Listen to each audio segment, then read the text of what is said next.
9h, Europe 1 matin. L'édito politique, tous les jours à 8h-10 avec Le Figaro. Bonjour Judith Weintraub. Bonjour à tous. Le poste très politique de défenseur des droits est à pourvoir et François-Noël Buffet, le candidat choisi par Emmanuel Macron, ne fait pas l'unanimité. C'est peu de le dire. Claire Hédon, à laquelle il doit succéder, présidait ATD Quart Monde quand elle a été nommée à la tête de cette autorité indépendante. François-Noël Buffet, membre des Républicains, sénateur pendant plus de 20 ans, vient de la place Beauvau, où il était ministre chargé de la sécurité du quotidien aux côtés de Bruno Retailleau, ministre de l'Intérieur. Pas vraiment le même profil et surtout pas du tout les mêmes idées. Claire Hédon a farouchement combattu la loi sur l'immigration de 2023. En matière de lutte contre la délinquance, elle a proposé d'expérimenter des zones sans contrôle d'identité, en affirmant que ces contrôles ne servaient à rien dans 95% des cas, avant de rétrograder devant le tollé. Elle n'a eu de cesse de dénoncer ce qu'elle a qualifié de glissement sécuritaire dans la gestion de l'islam en France. Elle a maintes fois parler de stigmatisation des musulmans, dont les femmes voilées seraient les premières victimes. Bon, et le CV de François-Noël Buffet ? Eh bien, il a participé à l'élaboration de tous les textes relatifs à l'immigration adoptés depuis le début du premier quinquennat d'Emmanuel Macron. Il s'est battu, même si c'était souvent en vain, pour aller beaucoup plus loin en matière de restriction de l'AME, par exemple, vous savez, l'aide médicale gratuite pour les étrangers. La loi contre le séparatisme est largement inspirée de son rapport sur l'entrisme islamiste. Pour couronner le tout, il a manifesté contre le mariage homosexuel et s'est abstenu lors du vote pour l'inscription du droit à l'avortement dans la Constitution. Oui, d'où l'accueil hostile, effectivement, de la gauche, Judith, lors de son audition hier à l'Assemblée nationale. Oui, mais en fait, les hostilités avaient commencé avant.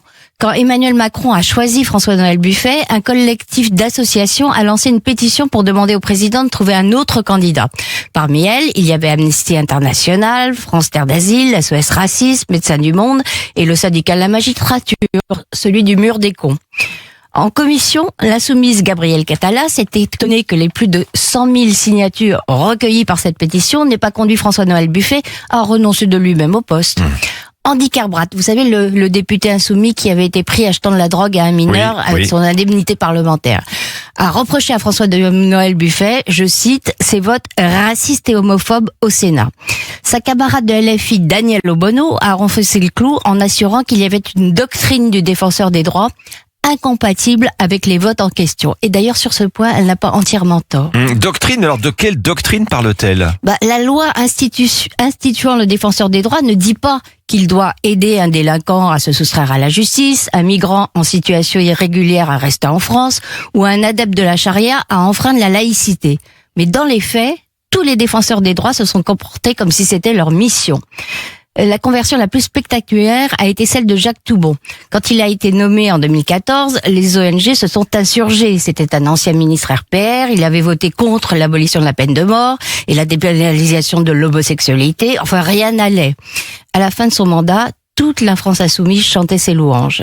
Il parlait racisme systémique et décolonisation et dénonçait une surenchère sécuritaire avec une ardeur qui n'avait rien à envier à celle de Jean-Luc Mélenchon. Alors ça veut dire, Judith, vous pensez que François-Noël Buffet, lui aussi, peut se transformer ? C'est ce que ses opposants exigent. Hier, le député socialiste Hervé Solignac lui a demandé de prouver sa capacité à renoncer à ses convictions pour adhérer à d'autres. Rien que ça.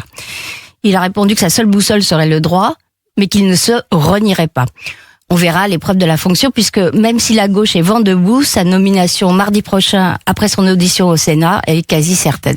Judith Weintraub, merci. À demain, à Judith. Demain. La une du Figaro ce jeudi matin, entre les feux, la sécheresse, les canicules, l'été de tous les dangers. Dans un quart d'heure.